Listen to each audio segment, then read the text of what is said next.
My name is Ellie Monroe, and I'm a member of the Manaway Restoration Society, and that's where the idea first came up for me to start the one-day-a-week community center here at the Manaway Center School.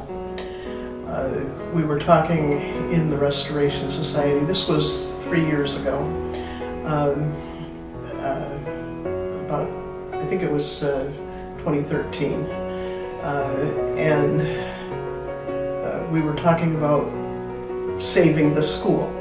The committee had been going for some time before I started participating in it. I didn't hear about it when it was a group called Friends of the Manaway School, and only got involved later. There were several of the people that were involved from the beginning, and I'm sure you're going to talk to them too.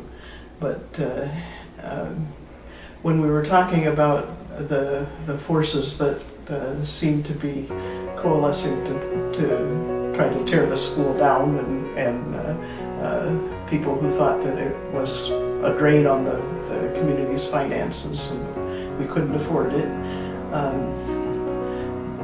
We were trying to come up with ideas of how to get more people involved.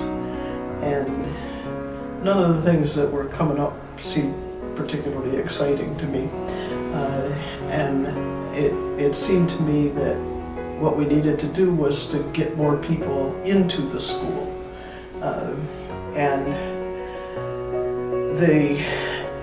In my opinion, the taxpayers of Manaway Township had already paid for the school twice. Once when it was built, and then again when it was purchased back from the school board when it was closed down as a school, and the township purchased the building.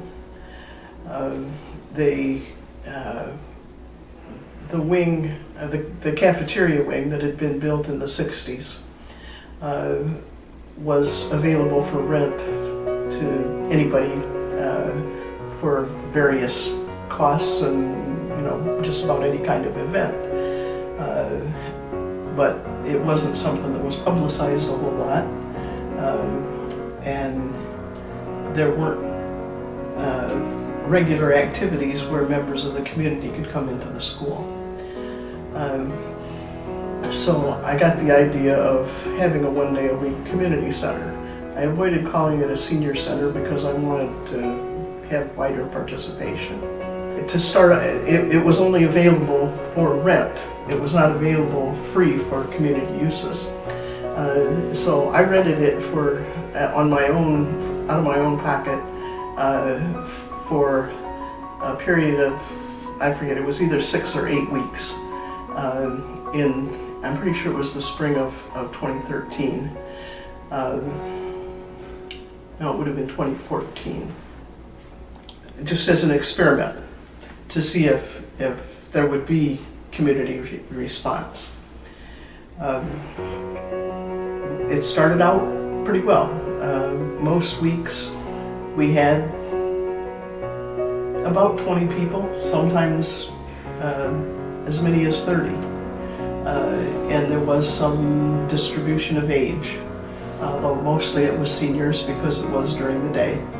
After that initial period, which I had set up to fit between when I had the idea and when I was going to be taking a trip, we had good turnout. And I used that as a basis to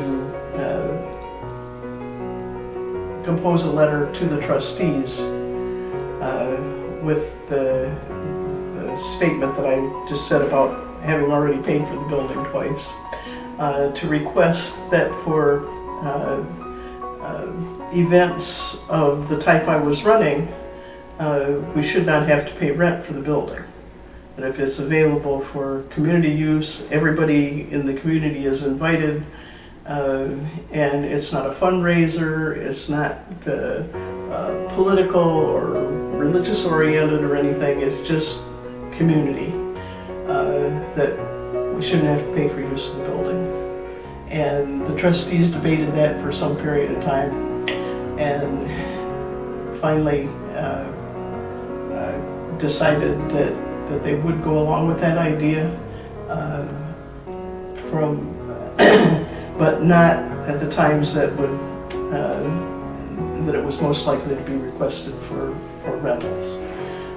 So the rule now is that if you are a group that fills those criteria and you can have the use of the building Monday through Thursday, but it always has to be pre-approved by the trustees. You can't just assume that you're going to be able to have it for free. You have to make arrangements far enough in advance that there's a trustees meeting where they can discuss it. To the best of my knowledge, nobody else has requested that kind of use, but the community center has continued. We generally close down for a couple months in the winter because people are away or they don't want to come out or whatever.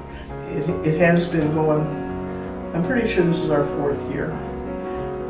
Sometimes I get a little fuzzy on the dates. The attendance the last year or so has not been what it had been. A lot of the people that were originally involved, or several of them anyway, have either died or gotten too ill to participate, and they haven't been replaced.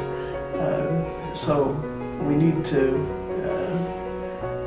expand and find more people and more activities and things to draw people in. And I personally have not had the energy to devote to it. What's happened in my life is I have a couple of grandchildren in New Jersey now that I didn't have when I got started on this. So my focus has been in other directions, and I'm now in the process of moving to New Jersey. So it's important that a committee gets started to take over where I left off. That's about it for my involvement with the community center. I think I'd like to see it, being a full range service center, a community center. Mm-hmm. What is your vision for, even though you may not be here in this community, what is your vision for what can be offered to the people of this community through this building? Yeah, well, it's a great building, and it solid as a rock, and I would like to see it open 6 or 7 days a week for all kinds of activities. The cafeteria gym wing is fine, would be great for activities after school. I'd like to see classes of various kinds, a library branch. I can do all kinds of dreaming, but there would have to be a stream of income somewhere. Because the trustees aren't going to fund all that, and it's pretty hard to find volunteers to keep an operation running more than 1 day a week. Which is basically why it's only 1 day a week. I didn't want to devote more time to it than that, and I've got a few other people now that are willing to take over when I'm not here, but most of it is still, kind of been my responsibility. There's one other thing that I wanted to tell you about that has not received a lot of publicity. And this has to do with the Restoration Society and how we got funding to match the grants that have been obtained. There was an anonymous donor of $10,000 for as a matching grant to try to get other people to donate funds, and it has not. That anonymous donor was me, and that has not received wide publicity, and I don't really care whether it does ever. But I didn't want it known at the time. My dream when I proffered that was that it would only take 200 people donating $50 to match that $10,000. And I had this pipe dream that it wouldn't be hard to find 200 people in Manaway Township that cared about this school enough to donate $50. But we got, I forget how far we were along in the process.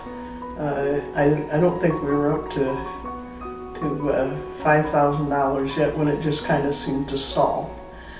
When I had originally set it up, I had set a limit of $50 for any individual that I would match, and to encourage the small donations. And when it stalled, I changed the rules and said I would match any amount until we got up to the $10,000. And that did then encourage some larger donations, and we got up to the $10,000. So there was $20,000 available to match when we started to get the grants from other sources. And the reason I am willing to come forward at this point is that I'm not really a wealthy woman. But that's how much importance I put on this school and saving it as a landmark in Manaway Township. That I was willing to put that much money on the line and have donated it at this point. All right, well, thank you. Okay. Do you have any other additional questions or anything? Not that I can think of, Okay. Thanks a bunch. but thank you. Okay. Appreciate it. All right.